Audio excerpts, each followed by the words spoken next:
మొదటిగా తండ్రి దేవుడికి ప్రభుని స్తుతిస్తున్నాము. స్తోత్రాలు సమర్పించుకుంటూ చేరొచ్చినటువంటి సహోదరులకు ప్రభుని స్తుతిస్తున్నాము. వందనాలు సమర్పించుకుంటున్నాము.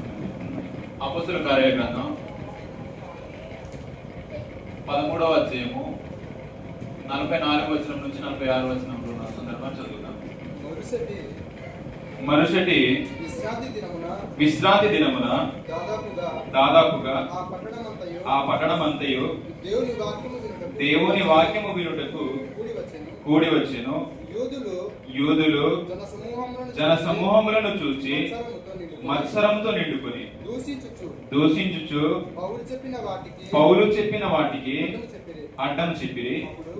అప్పుడు పౌలును బర్నబయు ధైర్యముగా ఇట్లనిరి, దేవుని వాక్యము మొదట మీకు చెప్పుట ఆవశ్యకమే అయినను మీరు దానిని త్రోసివేసి మిమ్మును మీరే నిత్య జీవమునకు అపాత్రులుగా ఎంచుకొనుచున్నారు. ఈ యొక్క సమయం అంతా మనం ఆలోచించబోయే అంశం ఏమిటంటే సరైన దాన్ని ఎన్నుకొనుట.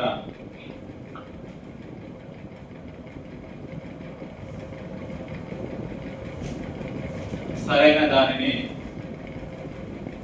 ఎన్నుకొనుట.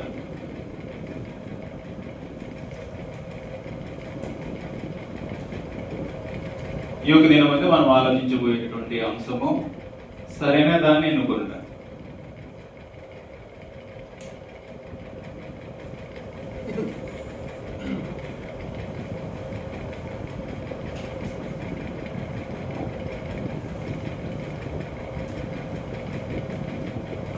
సరైన దాన్ని ఎన్నుకొనటము అనగా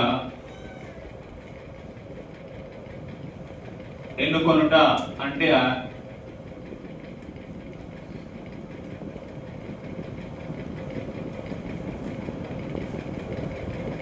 అనేకమైన వాటిలో ఒక దానిని నిర్ణయించుకునుట.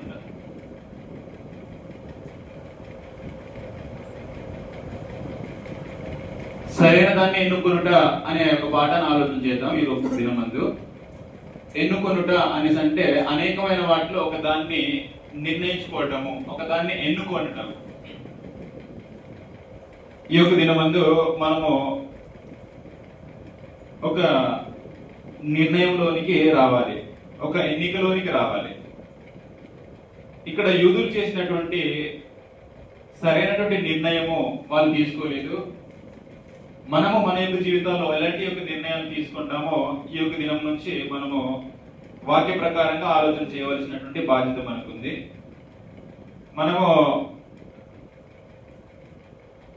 మన యొక్క జీవితాల్లో అంటే భౌతిక సంబంధమైన జీవితాల్లో మనం ఆలోచన చేస్తున్నప్పుడు జీవితంలో అనేకమైన వాటిని మనము ఎన్నుకుంటూ ఉంటాం, అంటే నిర్ణయించుకుంటూ ఉంటాం. మన యొక్క జీవితాల్లో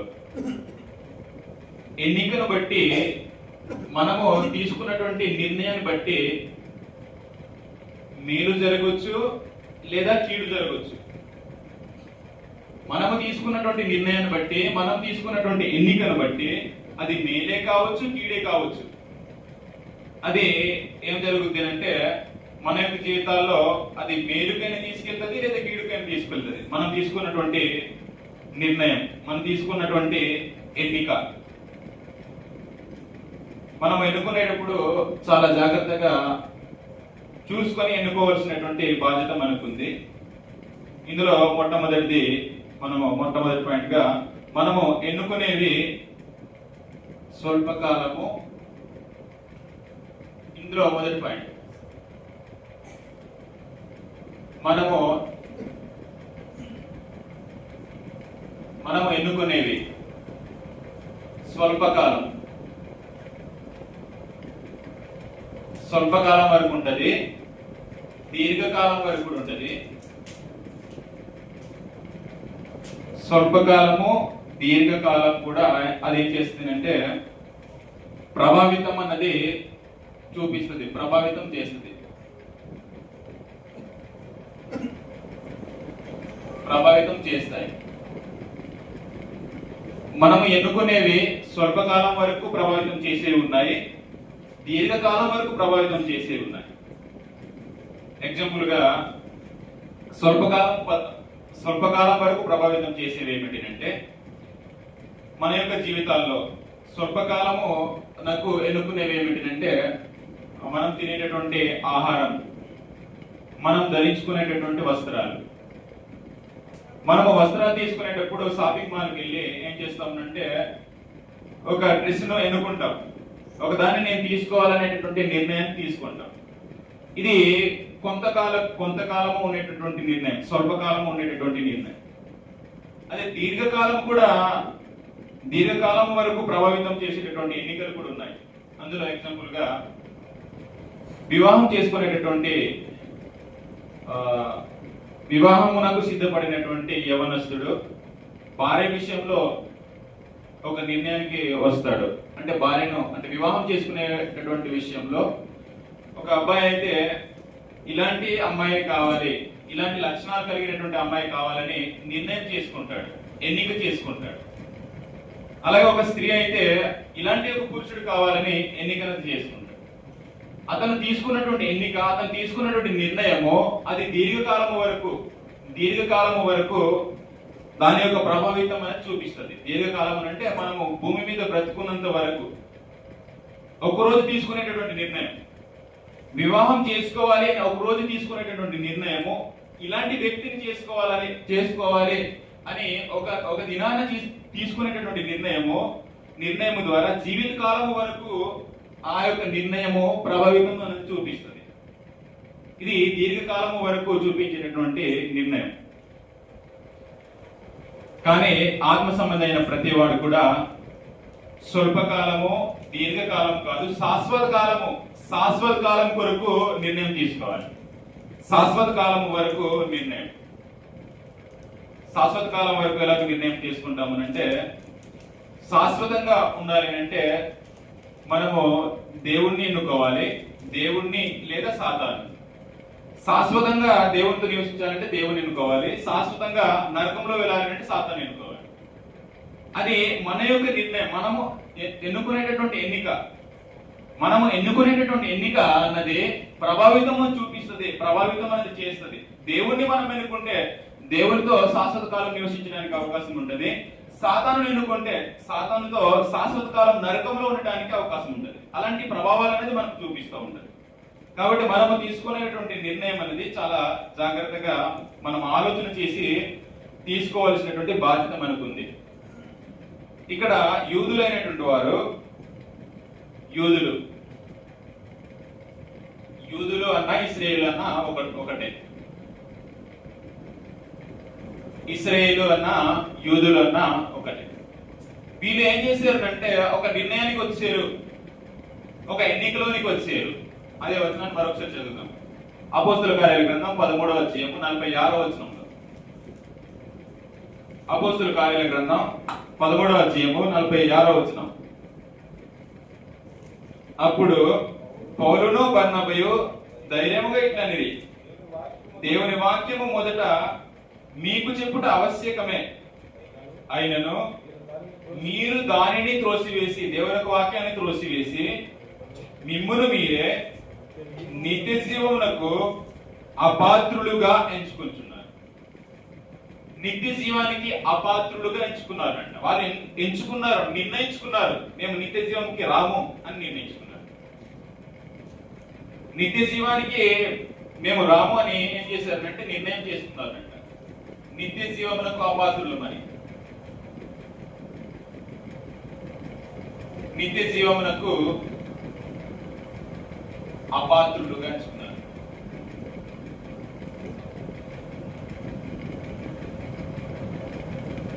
నిత్య జీవమునకు అపాత్రులుగా ఎంచుకున్నారు.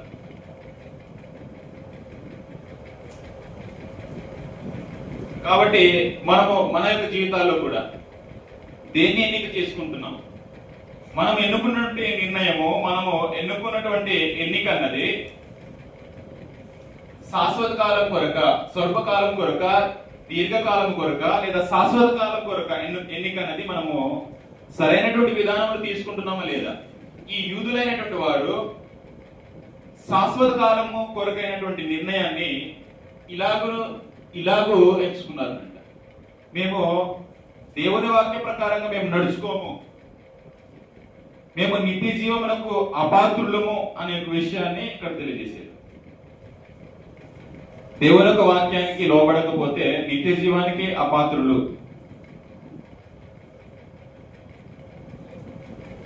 అపోస్తల కార్యాల గ్రంథం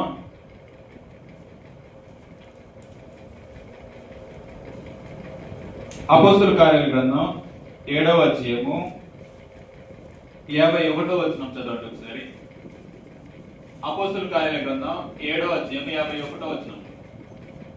స్టెఫను తన యొక్క ప్రసంగంలో ఈ విధంగా, ముష్కరులారా హృదయమును చెవులను దేవుని వాక్యమునకు లోపరచనొల్లని వారులారా అని. అక్కడ ఫుట్నోట్ వేసి కింద ఏమని చెప్పాడో చూడండి ఒకసారి. వంచని మెడలు గల వారులారా, హృదయముల యందును చెవుల యందును సున్నది కొందరి వారులారా అని అన్నాడు. దేవుని యొక్క వాక్యానికి మెడ వంచట్లేదు, దేవుని యొక్క వాక్యానికి లోబడట్లేదు. అలా ఎవరైతే దేవుని యొక్క వాక్యానికి లోబడరో వాడు శాశ్వతమైన జీవానికి ఒక నిర్ణయం అనేది తీసుకుంటున్నారు.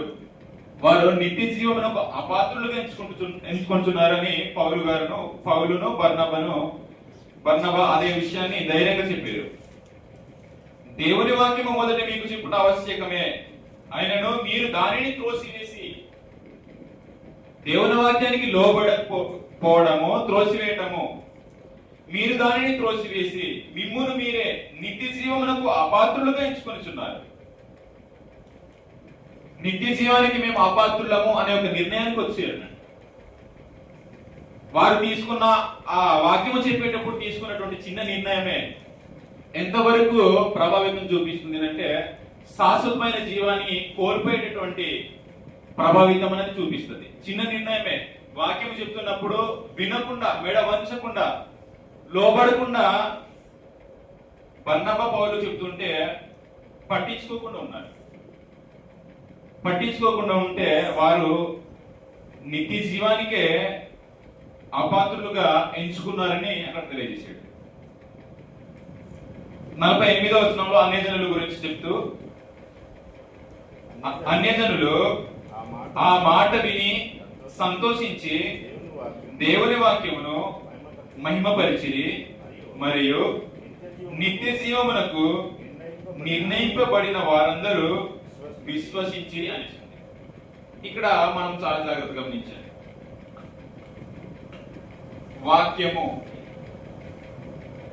వాక్యమునకు లోబడని వారు, వాక్యమునకు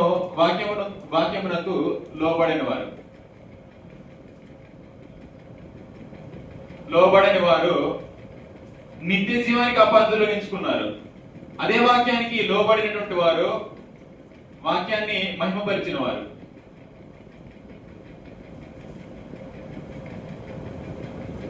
వాక్యాన్ని మహిమపరిచిన వారు నిత్య జీవమునకు పాత్రులు అనేసి అన్నాడు. నిత్య జీవమునకు నిర్ణయింపబడిన వారందరూ నిత్య జీవానికి నిర్ణయింపబడ్డారు. నిత్య జీవమునకు నిర్ణయింపబడ్డారు అంటే ఎన్నిక చేయబడ్డారు.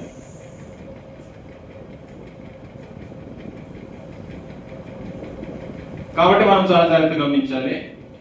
దేవుని వాక్యానికి లోబడకపోతే నిత్య జీవానికి నేను అపాత్రుడును అని ఎన్నిక చేసుకున్నవాడు. వాక్యానికి లోబడి వాక్యాన్ని మహిమపరిచిన వారు నిత్య జీవమునకు నిర్ణయింపబడ్డారు అంటే ఎన్నిక చేయబడ్డారు అనిస్తుంది. కాబట్టి మన యొక్క జీవితాల్లో కూడా, ఆత్మ సంబంధమైన జీవితాల్లో మనం సరైన దాన్ని ఎన్నుకోవాలి. సరైనది ఏది అని మనకు గ్రహించేటటువంటి జ్ఞానం అన్నది మనకు ఉండాలి. ఏది మంచి, ఏది సరైనది, ఏది సరికానిది అనే విషయాన్ని ఈ సమయం మనం చదివి మనము ఎన్నుకునేటప్పుడు తీసుకోవాల్సిన జాగ్రత్తలు మనం చదువుదాం. సరైన దాన్ని ఎన్నుకున్నవారు గ్రంథంలో చదువుదాం. సరైన దాన్ని ఎన్నుకున్నవారు ఎవరు? సరైన దానిని ఎన్నుకున్నవారు. సరైన దాన్ని ఎన్నుకున్న వారి గురించి ఇప్పుడు చదువుదాం. అందులో మొట్టమొదటి వ్యక్తి ఎవరు అంటే సరైన దాన్ని ఎన్నుకున్న వ్యక్తి మోసే. హెబ్రీయులకు రాసిన పత్రిక 11వ అధ్యాయము 24-26 వచనాలు.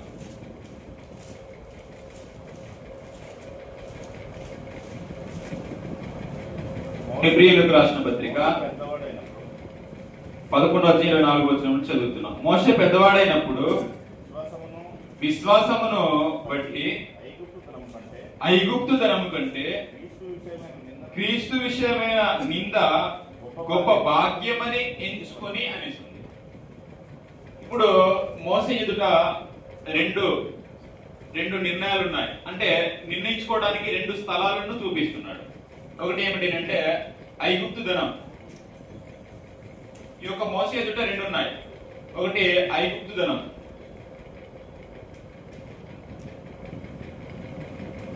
రెండవది క్రీస్తు విషయమైన నింద. క్రీస్తు విషయమైన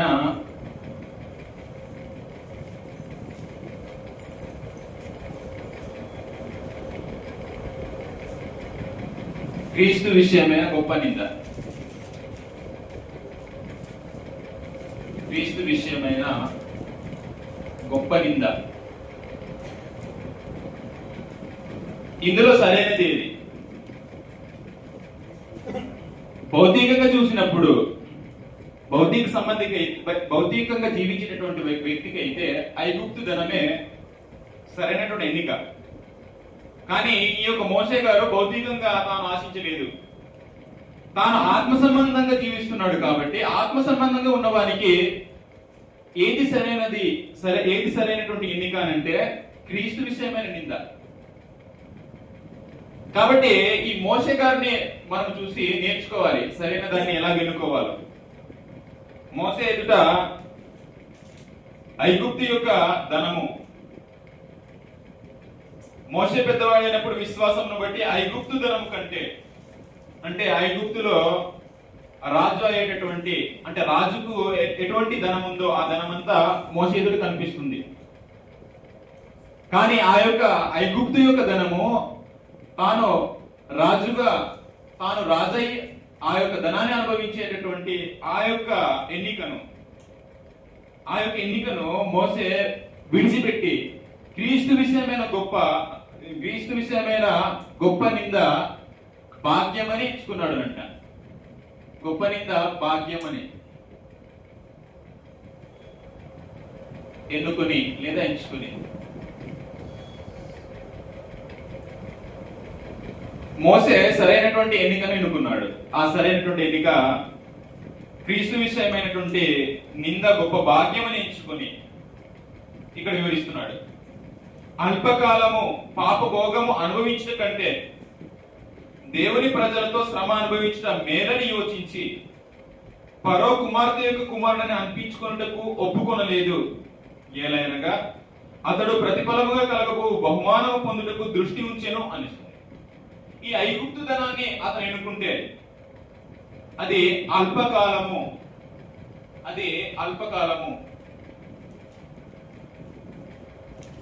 ఇది అల్పకాలం మాత్రమే ఉంటది.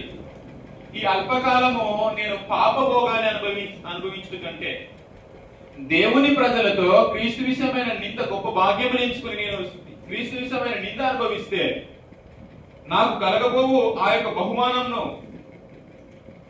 ఏలైనగా అతడు ప్రతిఫలముగా కలగబోవు బహుమానం మందు దృష్టి ఉంచెను అనిస్తుంది. క్రీస్తు విషయమైన నింద విషయంలో గొప్ప భాగ్యమని ఎంచుకున్నాను. నేను ఎంచుకుంటే నాకు బహుమానం అందు కలుగుతుంది. ప్రతిఫలముగా కలుగు బహుమానం. అతడు ప్రతిఫలముగా కలుగు బహుమానం నందు దృష్టి ఉంచెను. బహుమానాన్ని గురించి దృష్టి ఉంచాడు. బహుమానం మీద దృష్టి ఉంచాడు.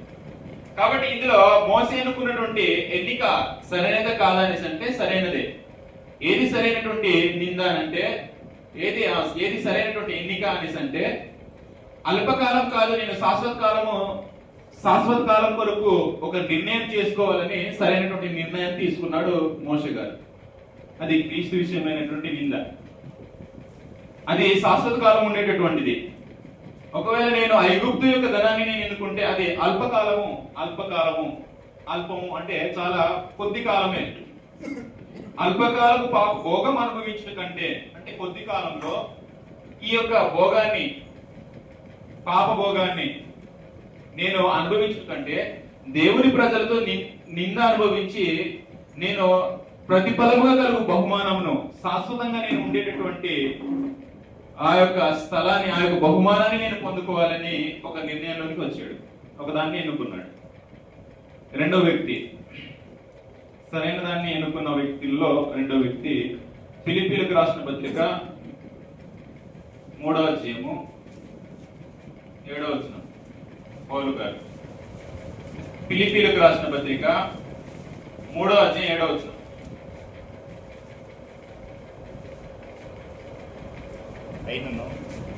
అయినను ఏవేవి నాకు లాభకరములై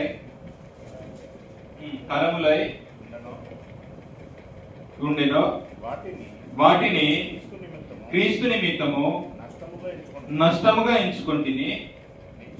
నిశ్చయముగా నా ప్రభు అయిన యేసుక్రీస్తు గూర్చిన అతి శ్రేష్టమైన జ్ఞానము నిమిత్తమై సమస్తమును నష్టముగా ఎంచుకుంటున్నాను. క్రీస్తును సంపాదించుకొని ధర్మశాస్త్ర మూలమైన నా నీతి గాక క్రీస్తునందలి విశ్వాసము వలనైన నీతి అనగా విశ్వాసమును బట్టి దేవుడు అనుగ్రహించు నీతి గలవాడనై ఆయనందు అగపడు నిమిత్తమును ఏ విధము చేతనైనను మృతుల్లో నుండి నాకు పునరుద్ధానము కలుగవలనని ఆయన మరణము విషయములో సమానుభవం గలవాడనై ఆయన పునరుద్ధాన బలమును ఎరుగు నిమిత్తమును ఆయన శ్రమలలో పాలివాడునగుట ఎట్టిదో ఎరుగు నిమిత్తమును సమస్తమును నష్టపరుచుకొని వాటిని పెంటతో సమానముగా ఎంచుకొనిచున్నాను అని అన్నాడు. పౌలు యొక్క విషయంలో వస్తే, పౌలు గారి విషయంలో రెండు తన ఎదుట ఉన్నాయి. ఒకటి ధర్మశాస్త్రము నీతి, ఇంకా రెండవది దేవుని యొక్క నీతి. దేవుడు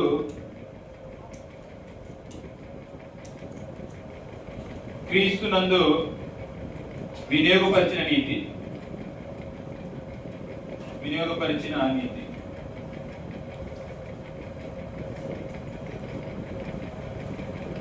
ధర్మశాస్త్రం నీతి పౌలు గారికి లాభకరమై ఉంది. ధర్మశాస్త్ర సంబంధమైన నీతి పౌలు గారి జీవితాల్లో లాభకరమై ఉంది. కానీ ఈ లాభకరమైనటువంటి ఈ యొక్క ధర్మశాస్త్రపు నీతిని తాను పెంటతో సమానంగా ఎంచుకున్నాడు. పెంటతో సమానంగా ఎంచుకొని దేవుడు క్రీస్తునందు వినియోగపరిచినటువంటి నీతిని నేను పొందాలి అని దాన్ని విడిచిపెట్టాడు. దాన్ని విడిచిపెట్టి ఈ నిర్ణయంలోనికి వచ్చాడు పౌలు గారు. అదే విషయాన్ని ఇక్కడ తెలియజేస్తున్నాడు. ఆయనను ఏవేవి నాకు లాభకరములై ఉండెనో వాటిని క్రీస్తు నిమిత్తము నష్టముగా ఎంచుకుంటుని. లాభకరమైనవి తాను విడిచిపెట్టి క్రీస్తు నిమిత్తము అన్ని కూడా లాభకరం ఏదైతే ఉందో వాటన్నిటిని నష్టంగా ఎంచుకొని దేవుడు క్రీస్తునందు అనుగ్రహించినటువంటి నీతి తాను పొందాలని 10-11 వచనాల్లో ఏ విధము చేతనైనను మృతుల్లో నుండి నాకు పునరుద్ధానం కలగవలనని ఆయన మరణములో సహానుభవం గలవాడనై ఆయనను ఆయన పునరుద్ధాన బలమును ఎరుగు నిమిత్తమును ఆయన శ్రమలలో పాలివాడొకటి ఎట్టిదో ఎరుగు నిమిత్తమును సమస్తము నష్టపరుచుకొని వాటిని పెంటతో సమానంగా ఎంచుకొనిచున్నాను అని అన్నాడు. 9వ వచనంలో క్రీస్తును సంపాదించుకొని ధర్మశాస్త్ర మూలమైన నా నీతిని గాక, ధర్మశాస్త్ర మూలమైన నా నీతిని గాక, అది పౌలు గారికి లాభకరమైనటువంటి నీతి, ధర్మశాస్త్ర సంబంధమైన నీతి. ధర్మశాస్త్ర మూలమైన నా నీతిని గాక క్రీస్తునందలి విశ్వాసము వలనైన నీతి, అనగా విశ్వాసమును బట్టి దేవుడు అనుగ్రహించు నీతి గలవాడనై ఆయన యందు అగపడు నిమిత్తము అనేస్తున్నాడు. దేవుడు క్రీస్తునందు వినియోగపరిచినటువంటి నీతి పొందాలని దీన్ని విడిచిపెట్టాడు, అంటే సరైన దాన్ని ఎన్నుకున్నాడు. ఇది లాభకరమై ఉంటది, కానీ ఇది దేవుడు అనుగ్రహించి నీతిని ఇవ్వదు. ఈ ధర్మశాస్త్ర సంబంధమైన నీతి దేవుని నీతిని పొందుకోవడానికి అవకాశం లేదు. ఎందుకనంటే దీని ప్రకారంగా జీవించడానికి అంటే దీని ప్రకారంగా దేవుని నీతి పొందాలని ప్రయాసపడినటువంటి ఇశ్రాయేలు ప్రజలు ఒక్క వ్యక్తి కూడా పొందుకోలేదు.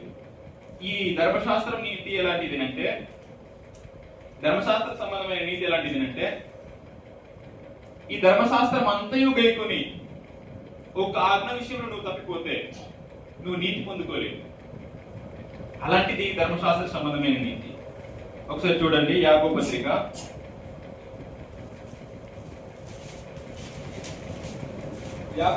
2:10. ఎవడైనను ధర్మశాస్త్రమంతయు గైకొని ఒక ఆజ్ఞ విషయంలో తప్పిపోయిన యెడల ఆజ్ఞలన్నిటి విషయంలో అది అపరాధియగును అని. అంటే ధర్మశాస్త్రం అంతను గైకొని ఒక ఆజ్ఞలో తప్పిపోయావు, ఒక ఆజ్ఞ విషయంలో నువ్వు తప్పిపోతే దేవుడి నీతిని పొందుకోలేవు. నువ్వు ఆజ్ఞలన్నిటి విషయంలో నువ్వు అపరాధిగాని తీర్పు తీర్చబడుతుంది. కాబట్టి ఇది ధర్మశాస్త్ర సంబంధమైన నీతి. ఇది పౌలు గారికి లాభకరమై ఉంది. అయినా కానీ దీన్ని పెంటతో సమానంగా దాన్ని ఎంచుకొని క్రీస్తు విషయమై దేవుడు క్రీస్తునందు వినియోగపరిచినటువంటి నీతి, దేవుడు విశ్వాస మూలమైనటువంటి నీతిని నాకు ఇస్తాడు, నేను దాన్ని పొందుకుంటానని పౌలు గారు ఒక నిర్ణయంలోనికి వచ్చాడు. ఆ నిర్ణయాన్ని గురించి ఇప్పుడు మనం చదువుకుందాం. దేవుడు విశ్వాసము ద్వారా క్రీస్తునందు అనుగ్రహించినటువంటి నీతిని పొందుకోవాలని ధర్మశాస్త్ర సంబంధమైన నీతిని విడిచిపెట్టేశాడు. ఇక్కడ పౌలు గారు కూడా ఒక సరైనటువంటి నిర్ణయాన్ని తీసుకున్నాడు. మోసే గారు కూడా సరైనటువంటి నిర్ణయంలో ఎన్నుకున్నాడు. పౌలు గారు కూడా సరైనటువంటి ఎన్నికని ఎన్నుకున్నాడు. లూకాసు వార్త 19:8-10 వచనాల్లో, లూకాసు వార్త 19:8-10 వచనాల్లో జక్కయ్య అనేటటువంటి వ్యక్తి మనకు కనిపిస్తాడు. ఆ జక్కయ్య కూడా ఒకదాన్ని ఎన్నుకున్నాడు. చదువుదాం. జక్కయ్య నిలవబడి, ఇదిగో ప్రభువా, నా ఆస్తిలో సగము పీదలకు ఇచ్చుచున్నాను. నేనెవరి యొద్దనైనను అన్యాయముగా దేనినైనను తీసుకుని యెడల అతనికి 4 మరలా చెల్లించునని ప్రభుతో చెప్పాను. అందుకు యేసు, ఇతడును అబ్రహాము కుమారుడే, ఎందుకనగా నేడు ఈ ఇంటికి రక్షణ వచ్చి ఉన్నది, నశించిన దాన్ని వెతికి రక్షించుటకు మనుషు కుమారుడు వచ్చినని అతనితో చెప్పాను అనేసింది. ఇక్కడ జక్కయ్య కూడా 2 విషయాలు కనిపిస్తున్నాయి. ఇంకోటి రక్షణ కనిపిస్తుంది. తాను రక్షణ పొందడానికి తన యొక్క సంపదనే విడిచిపెట్టేశాడు. జక్కయ్య ధనవంతుడైనటువంటి యొక్క జక్కయ్య ఏం చేశాడు అంటే, 5వ వచనం నుంచి మనం చదివినప్పుడు, యేసు ఆ చోటికి వచ్చినప్పుడు కనులెత్తి చూచి, జక్కయ్య త్వరగా దిగుము, నేడు నేను నీ ఇంట ఉండవలసి ఉన్నదని అతనికి చెప్పాను. అతడు త్వరగా దిగి సంతోషంతో ఆయనను చేర్చుకునేను. అందరూ అది చూచి, ఈయన పాపి అయిన మనుషుని యొద్ద బస చేయ వెళ్ళాలని చాలా సనుక్కునేది. జక్కయ్య నిలవబడి, ఇదిగో ప్రభువా, నా ఆస్తిలో సగము పీదలకిచ్చున్నాను. నా ఆస్తిలో సగము తన యొక్క సంపదలో లేదా తన యొక్క ఆస్తిలో, తన యొక్క ఆస్తిని విడిచిపెట్టి రక్షణ కొరకు అన్ని కూడా నేను పనిచేస్తాననేసి అన్నాడు. నాకు రక్షణే ముఖ్యం, నాకు ఉన్నటువంటి ఆస్తిపాస్తులు అక్కర్లేదనేసి అన్నాడు. నేను రక్షణను పొందుకోవాలి. రక్షణ పొందుకోవాలంటే నేను సంపాదించినటువంటి సంపాదనలో ఒకవేళ అన్యాయంగా నేను సంపాదించుంటే నాలుగు ఇంతలు తిరిగి ఇచ్చేస్తాను అనేసి. అంటే ఇక్కడ జక్కయ్య తీసుకున్నటువంటి నిర్ణయం కూడా సరైనదే.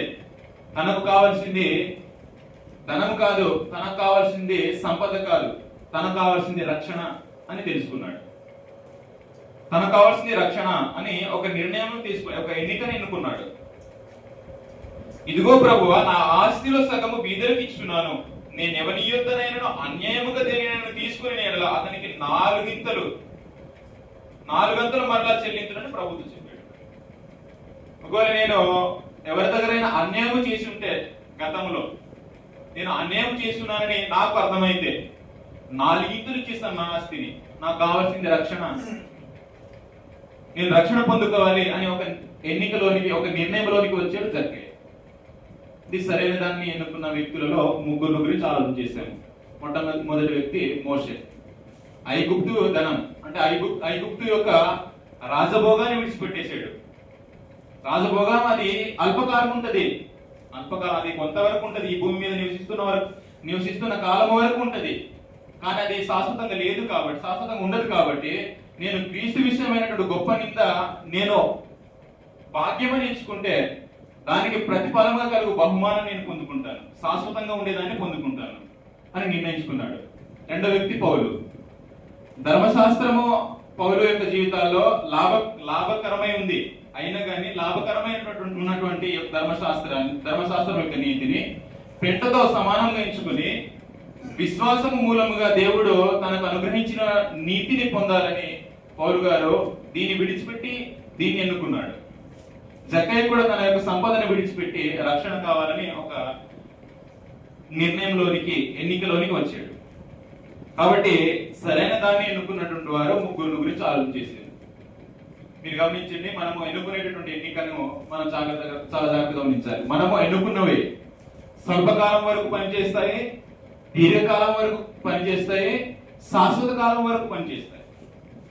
మనము ఒక్కరోజు తీసుకున్నటువంటి ఎన్నికే, మనము తీసుకున్నటువంటి ఎన్నిక స్వల్పకాలం తీసుకున్నామా, లేదా దీర్ఘకాలం వరకు తీసుకున్నామా, శాశ్వత కాలం వరకు ఎన్నికనేది తీసుకున్నామా అంటే నిర్ణయించుకున్నామా, అది దాన్ని బట్టే మన యొక్క జీవితాల్లో ప్రభావితం అనేది చేస్తాయి. ఆ ఒక్కరోజు తీసుకున్నటువంటి నిర్ణయమే. కాబట్టి ఇక్కడ ఇంతవరకు మనం 2 పాయింట్లు ఆలోచన చేసాం. మనం ఎన్నుకున్నవి స్వల్పకాలమా, దీర్ఘకాలమా, శాశ్వత కాలమా, దాన్ని బట్టి మనం తీసుకున్నటువంటి ఆ యొక్క స్వల్పకాలాన్ని బట్టి, దీర్ఘకాలాన్ని బట్టి, శాశ్వత కాలాన్ని బట్టి ప్రభావితం అనేది వాటిని చూపిస్తాయి. రెండవది సరైన దాన్ని ఎన్నుకున్నవారు 3 వ్యక్తులు ఆలోచన చేసాం. మూడవది సరైన కానిది ఎన్నుకున్నవారు. గ్రంథంలో చదువుదాం.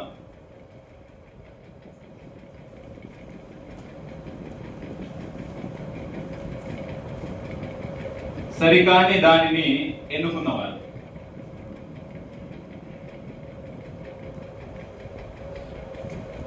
సరికాని దాన్ని ఎన్నుకున్నవారు. మొట్టమొదటి మనుషుడైనటువంటి ఆదాము అనేసి అంటే మొదటి మనుషుడు. ఈ యొక్క ఆదాము హవ్వ సరైనటువంటి నిర్ణయంలోకి రాలేదు. సరైనటువంటి నిర్ణయం ఆదికాండం 2:17.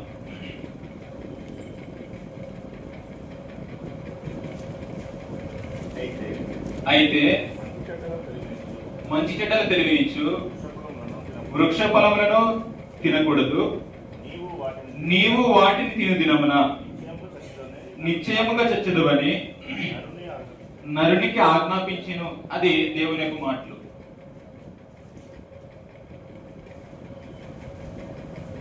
తర్వాత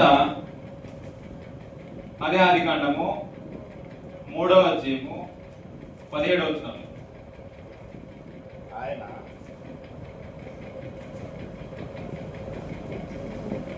ఆయన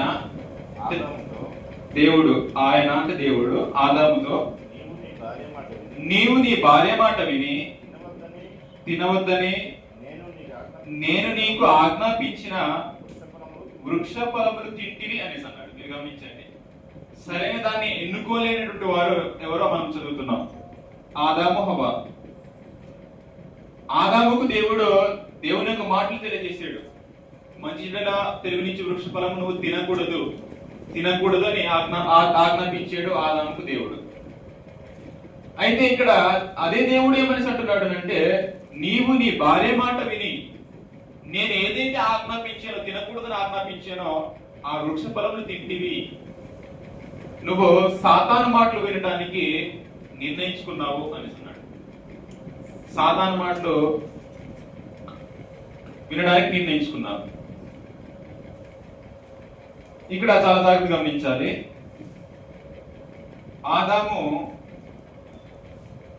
ఆదాముకు దేవుడు నీ భార్య మాట విని నేను తినవద్దని చెప్పిన వృక్ష ఫలం తింటివి అనేసి అన్నాడు. ఈ ఆదాము యొక్క భార్య అయినటువంటి హవ్వ సర్పము మాట వింది. సర్పం మాటలు. ఆ సర్పము ఎవరునంటే సాతాను. 2 కొరింథీ పత్రిక, కొరింథీయులకు రాసిన 2వ పత్రిక 11వ అధ్యాయం 3వ వచనం.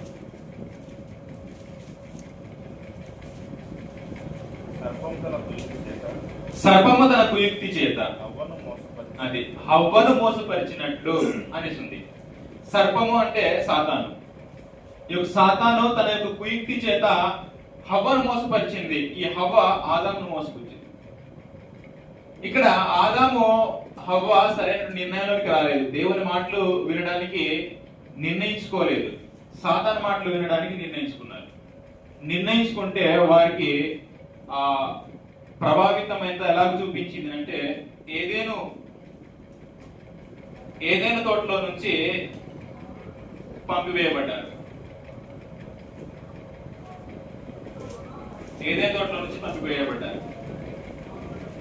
అదే ఆదికాండము 3వ అధ్యాయము 23వ వచనంలో 23-24 వచనాల్లో దేవుడైన యెహోవా అతడు ఏ నేల నుండి తీయబడను దాన్ని సేదపరచుటకు ఏదైనా తోటల నుండి అతన్ని పంపివేసిను అని అన్నాడు. ఏదైనా తోటల నుండి అతన్ని పంపివేసిను. అప్పుడు ఆయన ఆదామును వెళ్ళగొట్టి అనేసింది. పంపివేశాడు, వెళ్ళగొట్టాడు, పంపివేయబడ్డాడు లేదా వెళ్ళగొట్టబడ్డాడు.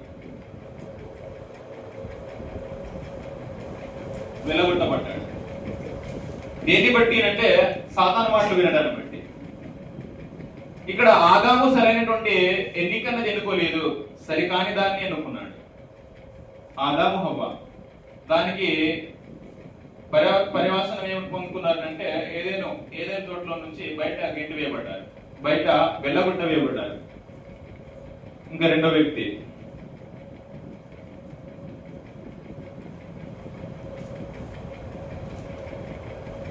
ఏసావు.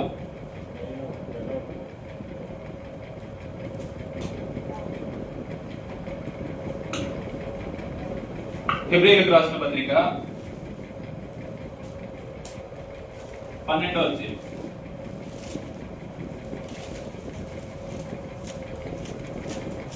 హెబ్రీయులకు రాసిన పత్రిక 12వ అధ్యాయము 16-17 వచనాలు.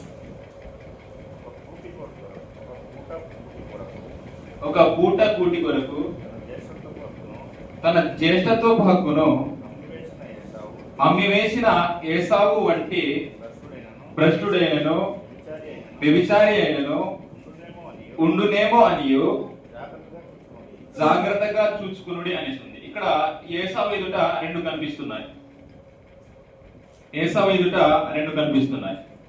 ఒకటి ఏమిటి అంటే జ్యేష్ఠత్వపు హక్కు.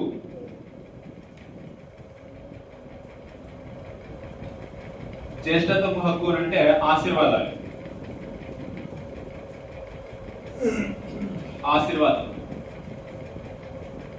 తర్వాత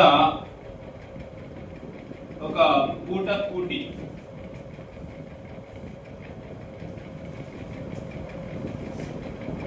ఒక పూట కోటి అంటే భోజనం.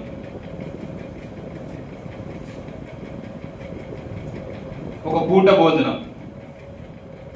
ఇక్కడ ఏసావు దేని ఎన్నుకోవాలి? సరైన ఎన్నుకోవాలి అంటే ఈ జ్యేష్ఠత హక్కుని ఎన్నుకోవాలి, ఆశీర్వాదం కొరకు తాను ఎన్నుకోవాలి. ఈ ఏసావు ఆశీర్వాదాన్ని ఎన్నుకోకుండా ఒక పూట కూటి కొరకు భోజనాన్ని ఎన్నుకున్నాడు. అంటే సరైనటువంటి ఎన్నిక ఎన్నుకోలేదు. ఈ ఆదాము హవ్వలు కూడా సరైనటువంటి ఎన్నిక ఎన్నుకోలేదు. ఈ ఏసావు కూడా సరైనటువంటి ఎన్నిక అన్నది, సరైనటువంటి నిర్ణయం అని తీసుకోలేదు. కాబట్టి మనం చాలా జాగ్రత్తగా గమనించాలి. ఒక పూట కూటి కొరకు అంటే ఒక పూట భోజనం కొరకు తన జ్యేష్ఠత్వపు హక్కును అమ్మివేసిన ఏసావు వంటి భ్రష్టుడైనను వ్యభిచారైన ఉండునేమో అని జాగ్రత్త చూసుకునుడి. ఏసావు ఆ తర్వాత ఆశీర్వాదము పొందగోరి, ఆశీర్వాదము జ్యేష్ఠత్వ హక్కు అంటే ఆశీర్వాదం, ఈ ఆశీర్వాదమును పొందగోరి కన్నీరు విడుచుచు దానికోసరము శ్రద్ధగా వెతికినను మారు మనసు పొందని అవకాశము దొరకక విసర్జింపబడినని ఎరుగుదుము అనేసి. ఒక నిర్ణయాన్ని తీసుకున్న తర్వాత నిర్ణయాన్ని మార్చుకోలేకపోయాడు. ఒకవేళ మార్చుకొని దాని గురించి వెతికినా కానీ దొరకలేదు. దీనికి మన యొక్క జీవితాలు అప్లై చేసుకోవాల్సింది ఏమిటంటే, మనము దేహంతో ఉన్నప్పుడే దేవుడు ఇదిగో ఈనాడే రక్షణ దినము, ఇదే అనుకూల సమయము అని తెలియజేస్తున్నప్పుడే మార్పు చేసుకోవాలి. చనిపోయిన తర్వాత నేను మార్పు చేసుకుంటానంటే అది జరగని పని. ఒకసారి చదువుదాం లేదా? రోమీయులకు రాసిన పత్రిక, కొరింథీయులకు రాసిన పత్రిక, 2 కొరింథీ పత్రిక 6వ అధ్యాయము 2వ వచనంలో, 2 కొరింథీ అనుకూల సమయమందు నీ మొరను ఆలకించితిని, రక్షణ దినమందు నిన్ను ఆదుకొంటిని అని ఆయన చెప్పుచున్నాడు. ఇదిగో ఇప్పుడే మిక్కిలి అనుకూలమైన సమయము, ఇదిగో ఇదే రక్షణ దినము అని అన్నాడు. ఇక్కడ కూడా ఏసావు పొందుకోవలసినటువంటి పొందుకునేటటువంటి ఒక సమయంలో తృఢీకరించాడు. నాకు వద్దు అనే ఒక నిర్ణయంలోకి వచ్చాడు. ఒక ఎన్నికను ఎన్నుకున్నాడు. నాకు ఈ జ్యేష్ఠత్వ హక్కు వద్దు, నేను ఆకలితో ఉన్నాను, నాకు కడుపు నిండితే సరిపోతే అని అనుకున్నాడు. నేను ఆకలితో ఉన్నాను, ఈ జ్యేష్ఠత్వ హక్కు నాకు ఎందుకు అని అనుకుని ఒక నిర్ణయంలోకి వచ్చాడు. నాకు భోజనం ఇవ్వు అని యాకోబు దగ్గర వెళ్ళి, అడవిలో వెళ్ళి మంచి వేట చేసి ఏం దొరకక మంచి ఆకలితో వచ్చాడు ఏసావు. అప్పటికే తన సహోదరుడైనటువంటి యాకోబు చిక్కుడుకాయల కూరను వండుతుంటే ఇతను మంచి ఆకలితో ఉన్నాడు. నేను కడుపు ఆకలి తీర్చుకోవాలి, నేను మంచి ఆకలి ఉన్నాను, ఆకలి తీర్చుకోవాలనేసి అనుకున్నాడు ఏసావు. అనుకుని ఒక ఎన్నికను చేసుకున్నాడు. మీరు చాలా జాగ్రత్తగా గమనించండి. ఒక్కరోజు తాను ఆకలితో ఉంటే చనిపోడు. ఒక పూట తన ఆకలితో ఒకవేళ గడిపినట్లయితే అతను చనిపోడు. కానీ ఒక్క పూట కూటి కొరకు, ఒక్క పూట భోజనం కొరకు తాను పొందుకోవాల్సినటువంటి ఆశీర్వాదాన్ని తాను ఏం చేశాడు అంటే విడిచిపెట్టేశాడు. నాకు వద్దు, నాకు భోజనమే కావాలని ఎన్నుకున్న తర్వాత భోజనము తినేసిన తర్వాత అర్థమైంది, నేను ఆశీర్వాదాలనే తృఢీకరించానని, నాకు ఆశీర్వాదాలే కావాలని తన యొక్క తండ్రి వద్ద వెళ్ళి వేడుకుంటాడు. నాకు ఆశీర్వదించండి తండ్రిని, నాకు ఉన్నటువంటి ఆశీర్వాదాలు మొత్తం యాకోబుకి ఇచ్చేసాను, ఒక్కటి కూడా నా దగ్గర లేదు అనేసి అంటాడు. కాబట్టి మనము కూడా భౌతిక సంబంధంగా జీవిస్తున్నప్పుడు దేవుడు ఏమని తెలియజేస్తున్నాడు అంటే, అనుకూల సమయమందు నీ మొర ఆలకించి తిని, రక్షణ దినమందు నేను ఆదుకుంటుని అని దేవుడు చెప్తున్న కాలంలోనే ఇదే అనుకూల సమయము,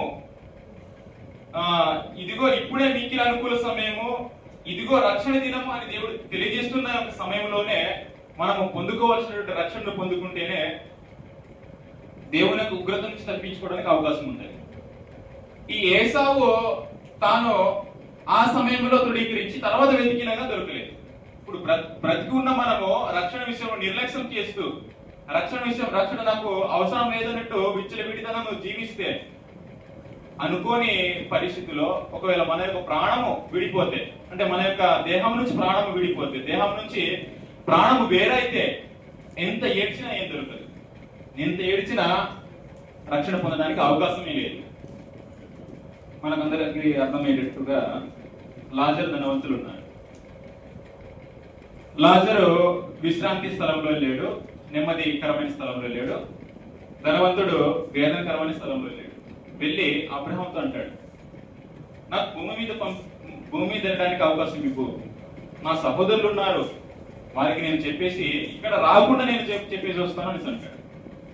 నువ్వు అక్కడ వెళ్ళాల్సినటువంటి పని లేదు, అక్కడ ప్రవక్తలను మోసే ఉన్నారు, వాళ్ళు చెప్పిన మాటలు విని నడుచుకోవాలి అని అంటాడు.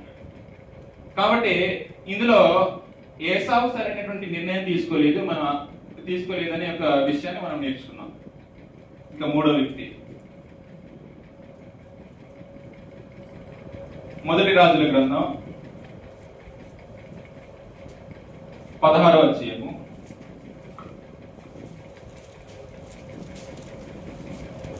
16వ అధ్యాయం 30-31 వచనం. ఆహాబు రాజు ఉంటాడు. ఒమ్రీ కుమారుడైన ఆహాబు తన పూర్వీకులందరినీ మించునంతగా యెహోవా దృష్టికి చెడుతనము చేసెను. నెబాతు కుమారుడైన యెరోబాము జరిగించిన పాపక్రియలను అనుసరించి నడుచుకొనుట అతడు సీదోనీయుడైన రాజైన యెజ్బయేలు కుమార్తె అయిన యెజబెలును వివాహం చేసుకుని వివాహం చేసుకుని బయలుదేవతలను పూజించు వానికి మొక్కుకొనెను. ఇక్కడ మనము ఈ యొక్క ఆహాబు నిర్ణయం చేసుకున్నటువంటి సరైనటువంటి నిర్ణయం కానిది ఏది అంటే, తాను అన్య స్త్రీని పెళ్లి చేసుకున్నాడు. అన్య స్త్రీ ఎవరు అంటే యెజబెలు.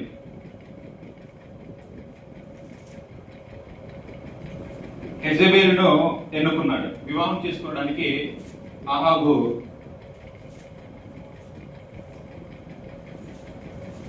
యెజబెలు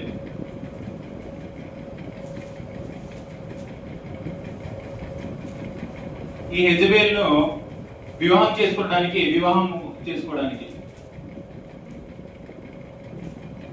ఎన్నుకున్నాడు. ధర్మశాస్త్ర ప్రకారంగా యూదులైనటువంటి వారు అన్య స్త్రీలను వివాహం చేసుకోకూడదు, అన్యులను వివాహం చేసుకోకూడదు ధర్మశాస్త్ర ప్రకారం. కానీ ఈ రాజు ఏం చేసాడు అంటే ఈ యెజబెలును వివాహం చేసుకోవడానికి కోరుకున్నాడు. అతడు సరైన దాన్ని ఎన్నుకోలేదు. యెజబెలు ఎలాంటిది అంటే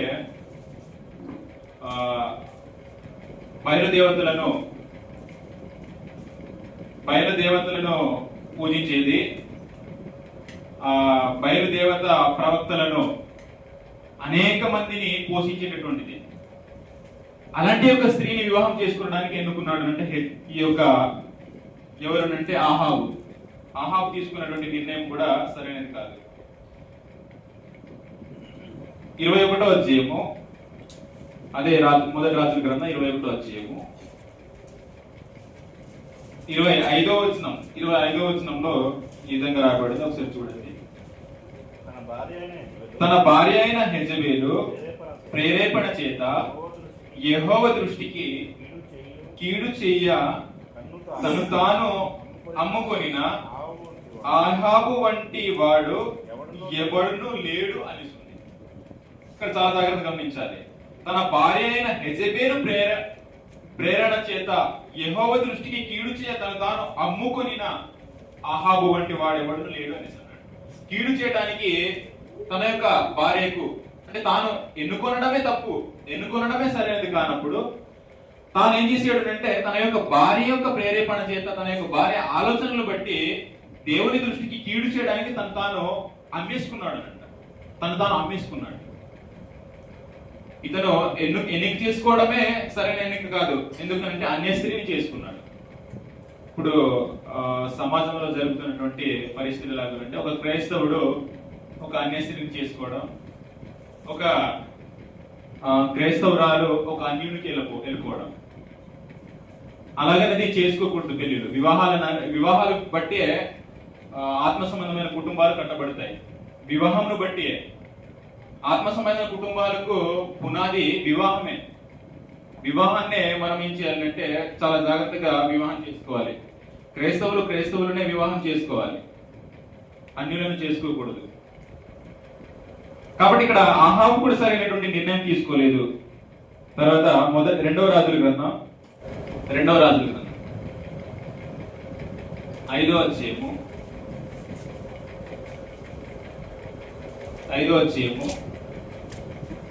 26-27 వచనాలు. 26-27 వచనాల్లో ఒక వ్యక్తి ఉన్నాడు, గేహాజీ. ఎవరనంటే ఎలీసా యొక్క అసిస్టెంట్ లాగా చదువుతాం. అంతటా ఎలీసా వానితో, ఆ మనుషుడు తన రథము దిగి నిన్ను ఎదుర్కొనుటకు తిరిగి వచ్చినప్పుడు నా మనసు నీతో కూడా రాలేదా? ద్రవ్యమును, వస్త్రములను, ఒలివ చెట్ల తోటలను, ద్రాక్ష తోటలను, గొర్రెలను, ఎడ్లను, దాసదాసులను సంపాదించుకొనుటకు ఇది సమయమా? 27వ వచనం. కాబట్టి నయమానునకు కలిగిన కుష్టు నీకును నీ సంతతికి సర్వకాలము అంటియుండును అని చెప్పగా, వాడు మంచు వల్లే తెల్లనైన కుష్ఠము కలిగి ఎలుస ఎదుట నుండి బయటకి వెళ్ళాను అని. ఇక్కడ ఎవరునంటే గేహాజీ ఉన్నాడు. 20 వచనం నుంచి మీకు సమయం దొరికినప్పుడు 20 వచనం నుంచి మీరు చదువుకుంటారంటే అక్కడ విషయాలు మనకు చాలా క్లియర్ గా అర్థమవుతాయి. 20 వచనం ఒక వచనం చదువుతున్నాను చూడండి. అంతటా దైవజనుడైన ఎలీసాకు సేవకుడగు గేహాజీ అని. ఈ గేహాజీ ఎవడంటే ఎలీసా ప్రవక్త యొక్క సేవకుడు. ఎలీసా ప్రవక్త యొక్క సేవకుడు గేహాజీ. ఈ గేహాజీ ఎదుట రెండు ఉన్నాయి. గేహాజీ ఎదుట రెండు ఉన్నాయి. ఒకటి ధనము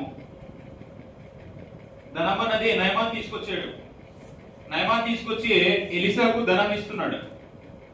ఎలీసాకు, నువ్వు నాకు స్వస్థపరిచేవు కాబట్టి, దేవుని మాటల ప్రకారంగా నువ్వు నాకు స్వస్థపరిచేవు కాబట్టి నేను తీసుకొచ్చినటువంటి కానుక తీసుకోండి అని ఎలీసాకి ఇచ్చాడు. ఎలీసాకి ఇస్తే ఎలీసా ఈ యొక్క ధనాన్ని వద్దు అనేసాడు. నేను ఏది కూడా తీసుకోను, నేను దేవుని ఎదుగున్నాను కాబట్టి ఏది నాకు అక్కర్లేదు అనేసి ఎలీసా ఈ యొక్క ధనాన్ని తీసుకోలేదు. గేహాజీకి వెంటనే ఈ ధనం మీద మనసు పుట్టింది.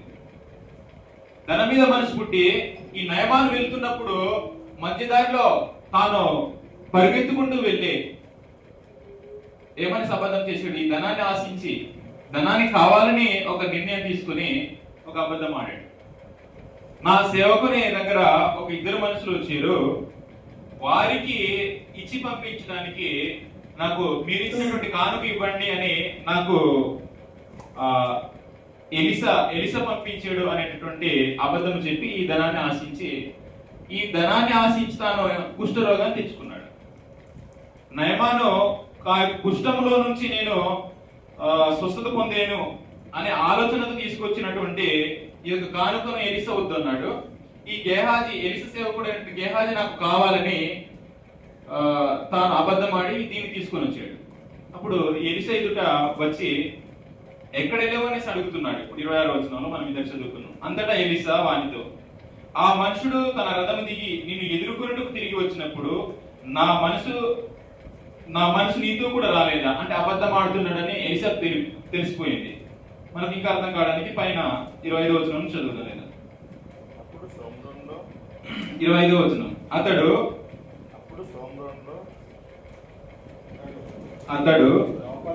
లోపలికి పోయి తన యజమానుని ముందర నిలువగా ఎలీసా వారిని చూచి, గేహాజీ, నీ వెచ్చటి నుండి వచ్చితివని అడిగినందుకు వాడు, నీ దాసుడైన నేను ఎచ్చటికి పోలేదు అని అబద్ధం చెప్తున్నాడు.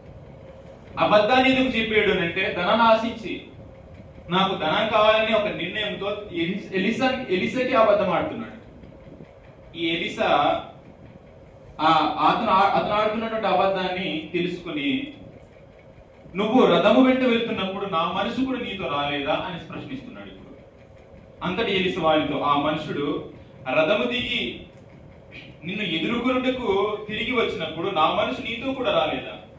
ద్రవ్యమును, వస్త్రములను, ఒలివ చెట్ల తోటలను, ద్రాక్ష తోటలను, గొర్రెలను, ఎడ్లను, దాసదాసులను సంపాదించుకున్నట్టు ఇది సమయమా అని ప్రశ్నించాడు. ఇది సమయం కాదు.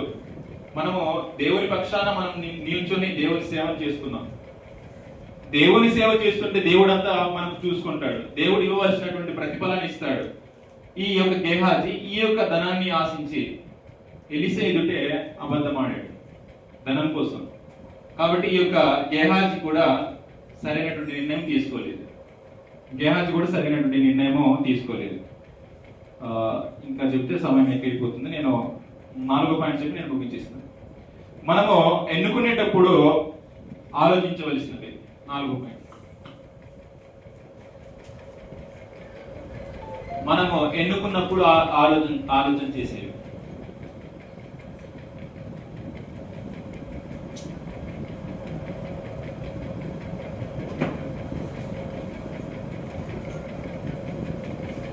ఆలోచన చేయవలసినవి.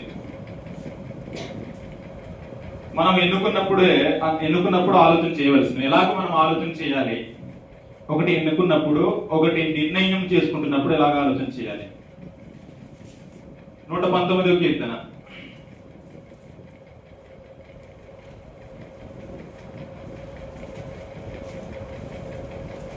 119వ కీర్తన 105వ వచనాన్ని చదువుదాం. 119వ కీర్తన 105వ వచనం. నీ వాక్యము నా పాదములకు దీపమును, నా త్రోవకు వెలుగునై ఉన్నది అనేసి అన్నాడు. మీరు గమనించండి. నీ వాక్యము నా పాదములకు దీపమును, నా త్రోవకు వెలుగై ఉన్నది అనేసి అన్నాడు. దేవుని యొక్క వాక్యమే మనకు ప్రామాణికం. దేన్ని ఎన్నుకోవాలన్నా, దేన్ని విషయంలో మనము నిర్ణయించుకోవాలన్నా, దేన్ని ఎన్నుకోవాలన్నా, దేవుడిని నిర్ణయించుకోవాలన్నా మనకు వాక్యమే బేస్ అయి ఉండాలి. వాక్యమే ఆధారమై ఉండాలి. వాక్య ప్రకారంగా మనం దాన్ని బేస్ చేసుకుని మన యొక్క నిర్ణయాలు, మన యొక్క ఎన్నికనది చేసుకోవాలి. దేవుని యొక్క వాక్య ప్రకారమే, దేవుని యొక్క వాక్య ప్రకారం మనం ఎన్నుకోవాలి. లేదా క్రీస్తు ప్రభు అయిన మాదిరి ప్రకారంగా అయినా మనము ఆలోచన చేయాలి. పేతురు రాసినటువంటి మొదటి పత్రిక 2వ అధ్యాయము 21వ వచనంలో,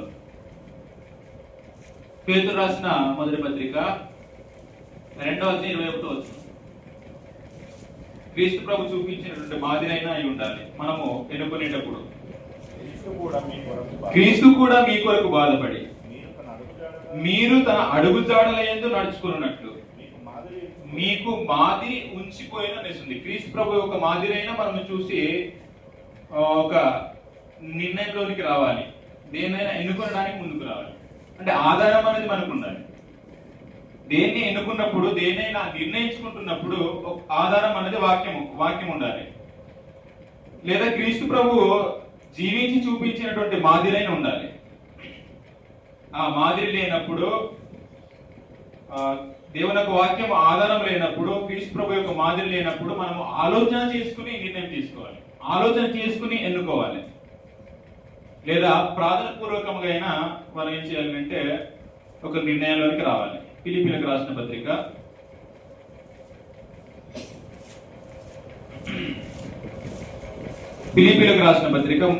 4వ అధ్యాయము 6 నుంచి 8 వచనాలు. ఫిలిప్పి 4వ అధ్యాయము 6 నుంచి 8 వచనాలు. దేనిని గురించి చింతపడకుడి గాని ప్రతి విషయం మీరు గమనించాలి, ప్రతి విషయములోను ప్రార్థన విజ్ఞాపన ప్రార్థన విజ్ఞాపన చేత కృతజ్ఞతా పూర్వకముగా మీ విన్నపములు దేవునికి తెలియజేయుడి. అప్పుడు సమస్త జ్ఞానమునకు మించిన దేవుని సమాధానము యేసుక్రీస్తు వలన మీ హృదయములకును మీ తలంపులకును కావలి ఉండును. 8వ వచనం చాలా జాగ్రత్తగా మనసు పెట్టాలి. మెట్టుకు సహోదరులారా, ఏ యోగ్యత అయినను మెప్పైనను ఉండిన ఎడల ఏవి సత్యమైనవో, ఏవి మాన్యమైనవో, ఏవి న్యాయమైనవో, ఏవి పవిత్రమైనవో, ఏవి రమ్యమైనవో, ఏవి ఖ్యాతి గలవో వాటి మీద ధ్యానం ఉంచుకునుడి అనిస్తుంది. ప్రార్థనాపూర్వకముగా మనం ఏం చేయాలంటే ఎన్నుకోవాలి. 3 విషయాలు మనం చాలా జాగ్రత్తగా గమనించాలి. వాక్య ప్రామాణికమైన ఉండాలి, క్రీస్తు ప్రభు జీవించి చూపించినటువంటి మాదిరైన ఉండాలి, లేదా ప్రార్థన పూర్వకమైనటువంటి ఎన్నికైన ఉండాలి. ప్రార్థన చేసి మనం చేసేటటువంటి ప్రార్థన వలన దేవుడు మనకు సమస్త విధమైనటువంటి జ్ఞానమునకు మించిన సమాధానం ఇస్తాడు. ఆ సమాధానాన్ని బట్టి మనం ఎన్నికను చేసుకోవాలి. ఏది యోగ్యమైనది, ఏది సత్యమైనది, ఏది మాన్యమైనది, ఏది న్యాయమైనది అని మనం ఆలోచన చేసుకొని ప్రార్థన పూర్వకంగా మనం ఆలోచన చేసుకొని ఒక నిర్ణయంలోనికి రావాలి. ఒక ఎన్నిక అన్నది ఎన్నుకోవాలి. అదే ఫిలిప్పీయులకు రాసిన పత్రిక 2వ అధ్యాయము 14-15 వచనాలు. మీరు మూర్ఖమైన వక్రజనము మధ్య నిరపరాధులను నిష్కలంకులను అన్నింద్యులనైన దేవుని కుమారులగునట్లు సణుగులను సంశయములను మాని సమస్త కార్యములను చేయుడి అనేసింది. మీరు చాలా జాగ్రత్తగా గమనించాలి. నిజంగా మనము దేవుని కుమారులు అవుతే, నేను దేవుని కుమారుడని మనం అనుకున్నట్లయితే వక్రజనము మధ్య ఎలా జీవించాలో చెప్తున్నాడు. మీరు మూర్ఖమైన వక్రజనము మధ్య ఎలా జీవించాలంటే నిరపరాధులుగా జీవించాలి. నిరపరాధులను నిష్కలంకలను ఆ నిందులనైనా దేవుని కుమారులకున్నట్లు అనిస్తుంది. 3 విషయాలను మనం జీవితాలు జీవించి చూపించాలి. ఈ 3 విషయాలు అంటే నేను దేవుని కుమారుడని నేను గుర్తిస్తే ఈ 3 విషయాల్లో చాలా జాగ్రత్తగా ఉంటాను. ఆ 3 విషయాలు ఏమిటంటే నిరపరాధులు, ఎటువంటి అపరాధం లేనటువంటి వాడు, నిరపరాధులను నిష్కలంకలను ఆ నిందులనైన దేవుని కుమారులకు. వక్రజనం మధ్య ఈ 3 విషయాలు మనం కలిగి ఉండాలి. తర్వాత ఏది విడిచిపెట్టాలని తెలియజేసాడు అంటే సణుగులను సంశయములను మాని అనేస్తున్నాడు. సణుగులు సంశయాలు అనేది దేవుని కుమారులకు తగదు, దాన్ని మానేయాలి. దాని మాని వక్రజనము మధ్య నిరపరాధులుగా మనం జీవించాలి. నిష్కలంకులుగా, ఎలాంటి కల్మసం లేనటువంటి వారుగా ఉండాలి.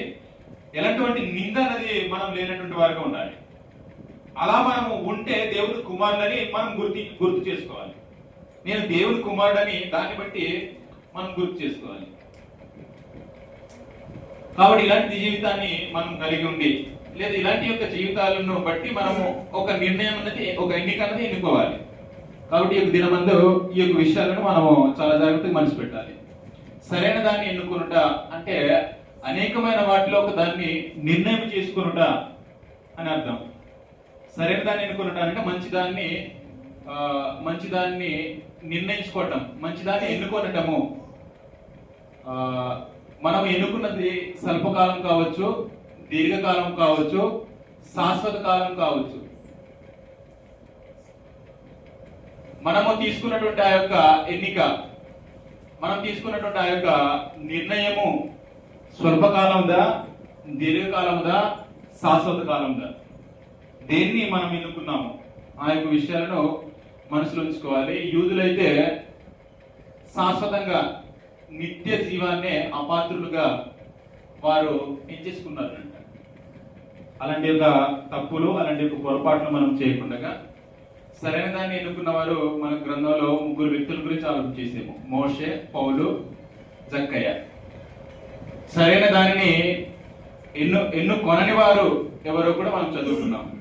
ఆదాము, హవ్వ, ఏసావు, తర్వాత ఆహాబు, గెహాజీ. వీరు సరైన దాన్ని ఎన్నుకోలేదు. కాబట్టి మనము ఎన్నుకున్నప్పుడు ఆలోచించవలసినవి ఎలాగ ఆలోచన చేయాలి అంటే, మొట్టమొదటిది వాక్యము ఆధారమై ఉండాలి, లేదా క్రీస్తు ప్రభు జీవించి చూపించినట్టు మాదిరైనై ఉండాలి, లేదా ప్రార్థన పూర్వకముగా అయినా మనము ఎన్నుకోగలిగాలి. ప్రార్థన చేసిన తర్వాత ఏది రమ్యమైనది, ఏది సత్యమైనది, ఏది మాన్యమైనది అని మనం ఆలోచన చేసి ఒక నిర్ణయం తీసుకోవాలి. తర్వాత నేను నిజంగా దేవుని కుమారుడని గ్రహించి వక్రజనము మధ్య నిరపరాధులుగా మన యొక్క జీవితాలను కొనసాగించుకోవాలని మీ అందరికీ మనం చేస్తూ, ఇంతవరకు శ్రద్ధగా ఓపికతో విన్న మీ అందరికీ ప్రభువుని యేసుక్రీస్తు నామమున వందనాలు సమర్పించుకుంటూ ముగిస్తున్నాను.